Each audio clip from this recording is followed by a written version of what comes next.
Hello, my name is John, and today we'll be reading Congress's Iran Moment by S. Rob Sobhani, Washington Times, January 4th, 2018. Rob Sobhani, PhD, is the CEO of Caspian Group Holdings and author of a book on Iran's relations with Israel. Since the outbreak of anti-regime protests in Iran, President Trump has expressed his strong support for the Iranian people through a number of tweets. The U.S. Congress can also use these widespread demonstrations to send a strong and unified message of support to the Iranian people by passing House Resolution 274 with unanimous consent and with as many co-sponsors as possible.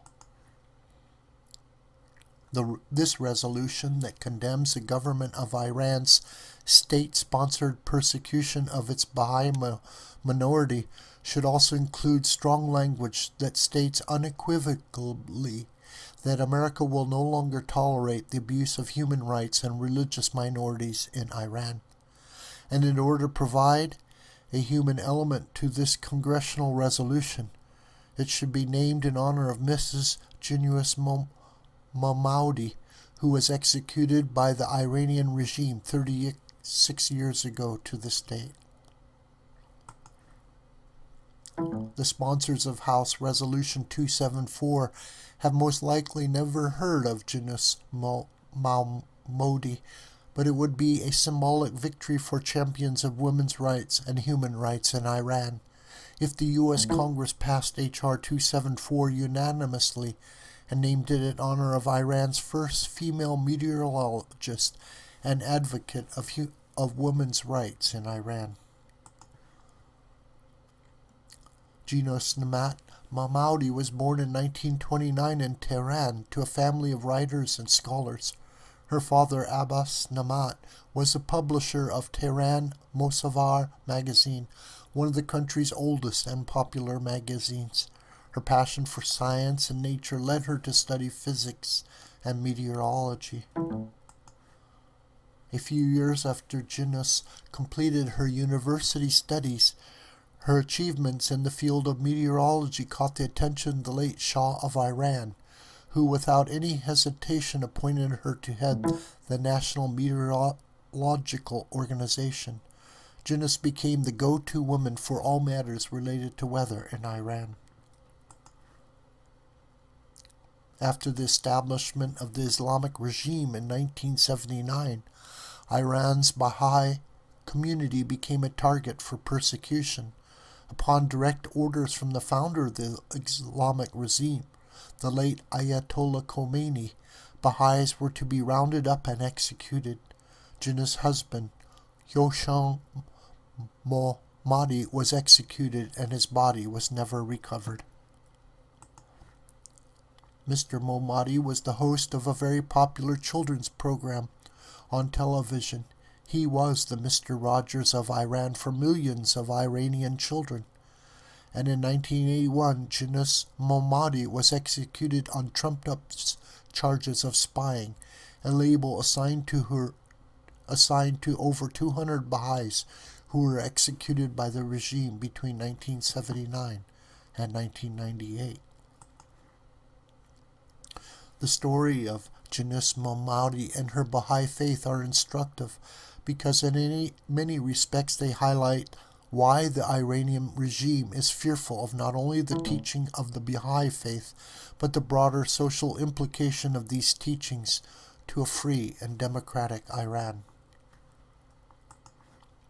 To quote her, "My hope is that the legacies of Persian tolerance, of diverse religions and justice, which both stretch back to Cyrus the Great, will once again blossom, and that all Iranians will joyfully embrace Baha'is as their brothers and their sisters. The core tenet of the Baha'i faith is the equality between men and women. This modern and forward-looking outlook is anathema to the teachings of Iran's Shia clergy, who see women as second-class citizens. For example, a man's testimony is equal to that of two women, or in case of inheritance, a woman gets one half that of a man. a core. These discriminatory practices remain a bedrock of the Islamic regime and explain why today we witness equal number of women on the streets of Iran protesting against the regime. Immediate passage of H.R. 274 would send a powerful message to the courageous women of Iran that their voices have been heard. Another fundamental teaching of the Baha'i faith is that there is no need for clergy. This strikes at the very foundation of the theocratic dictatorship of Shia clergy, who throughout Iran's history have assumed and amassed power by acting as intermediary between the people and teachings of the Quran. So what is the system of an administration? There is no clergy governing councils at the local, national, and international level. All of these are elected democratically without electioneering and through a confidential ballot. The anti-regime slogans one hears today on the streets of Iran call for a separation of mosque and state. Members of Congress can not only support Iran's besieged Baha'i community by swift passage of H.R. 274, but by doing so they will signal to the people of Iran that if they choose to dismantle the theocracy that has been forcibly imposed on them for the last 39 years, they have the blessing of America's Congress. God's lamp is in each one of us. This statement by Baha'u'llah, the founder of the Baha'i faith, applies to every member of Congress. Their vote to pass H.R. 274 will send a strong message of hope to the people of Iran, and along the way bring a smile to Yunus Mahmoudi, long gone but never forgotten. This video is a production of the School of the White Crane. My name is John Brook, and you can reach me through commentary on this video or through my Gmail listed here. Please share this video with family and friends and on social media. May God richly bless you.